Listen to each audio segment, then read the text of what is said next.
Ya teman-teman, tahu nggak sih bahasan apa yang paling populer saat ini? Menurut aku sih masalah investasi ya.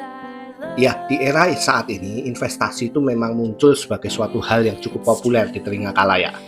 Nggak terkecuali pada generasi muda.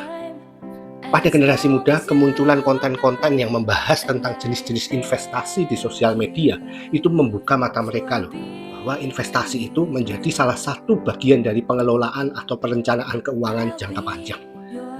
Tapi terkadang karena jiwa muda yang terlalu menggebu-gebu, itu membuat banyak orang muda salah mengambil langkah.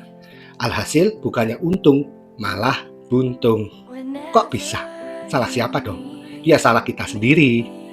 Kita harus sadar, ada kalanya memang investasi menimbulkan kerugian yang disebabkan oleh berbagai faktor.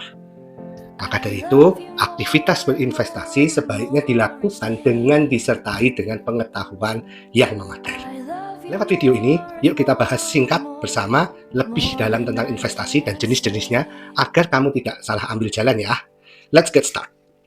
Pertama, pahami dulu bahwa yang dimaksud investasi adalah aktivitas kita saat menempatkan sejumlah modal, baik itu uang maupun aset berharga, ke dalam suatu benda, lembaga, atau pihak tertentu dengan harapan setelah kurun waktu tertentu akan mendapat keuntungan. Di mana memang tujuan atau manfaat investasi itu sangat banyak. Bisa untuk meraih kebebasan finansial, bisa untuk melindungi aset dari kemungkinan inflasi, bisa untuk meningkatkan aset atau kekayaan, yang tidak kalah penting sebagai dana atau aset darurat. Ya prinsipnya sama ya dengan menabung, menjadikan investasi sebagai penjamin kebutuhan darurat di masa depan. Apa jenis-jenisnya? Sebetulnya jenis investasi dapat dikategorikan menjadi dua jenis besar, yakni berdasar aset dan juga jangka waktu. Berdasar aset, itu kita bisa lihat bentuknya bisa dibagi menjadi dua macam. Investasi aktiva real dan investasi aktiva finansial. Apa itu?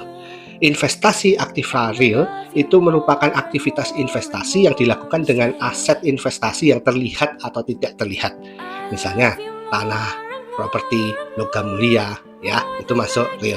Sementara kalau investasi aktiva finansial, artinya aktivitas investasi dengan aset investasi dalam bentuk sekuritas. Misalnya saham, reksadana, obligasi, deposito, ya gitulah ya. Dan yang kedua, berdasarkan jangka waktu. Nah, dasar jangka waktu juga dibagi menjadi tiga, jangka pendek, jangka menengah, dan juga jangka panjang. Apa bedanya? Investasi jangka pendek itu untuk waktunya singkat gitu ya, biasanya kurang dari setahun. Ya ini lebih mudah dilakukan bila kamu mungkin seorang mahasiswa atau pemula gitu ya, karena biasanya memang tujuannya untuk hal-hal yang darurat gitu atau singkat gitu ya, misalnya liburan, membeli gadget ya, dan sebagainya. Nah, sementara investasi jangka menengah itu untuk jangka waktu yang lebih panjang, sekitar 1 tahun hingga 5 tahun rata-rata, yang bertujuan memang untuk stage hidup yang lebih panjang gitu ya, misalnya menyiapkan biaya pendidikan, menyiapkan DP rumah, DP mobil, dan sebagainya. Dan yang ketiga adalah investasi jangka panjang. Ya, ini memang untuk jangka yang lebih panjang gitu ya. Jadi di atas 5 tahun biasanya. Biasanya memang ini dipilih untuk tujuan keuangan masa depan yang lebih besar, misalnya beli rumah, dana pensiun, ya, pendidikan anak lebih tinggi, dan sebagainya. Ya, untuk bentuk investasi saat ini memang sudah sangat beragam ya, dan tidak hanya terbatas pada saham dan deposito. Bisa juga yang lain seperti obligasi, asuransi, reksadana, tanah, emas, hingga kripto itu juga bisa dilakukan. Ya, ini sedikit wawasan aja ya mengenai investasi pada video kali ini. Untuk detailnya akan kita bahas di video selanjutnya saja. Kamu bisa komen mau kita bahas apa dulu bentuk investasinya. Oke, semoga bermanfaat ya.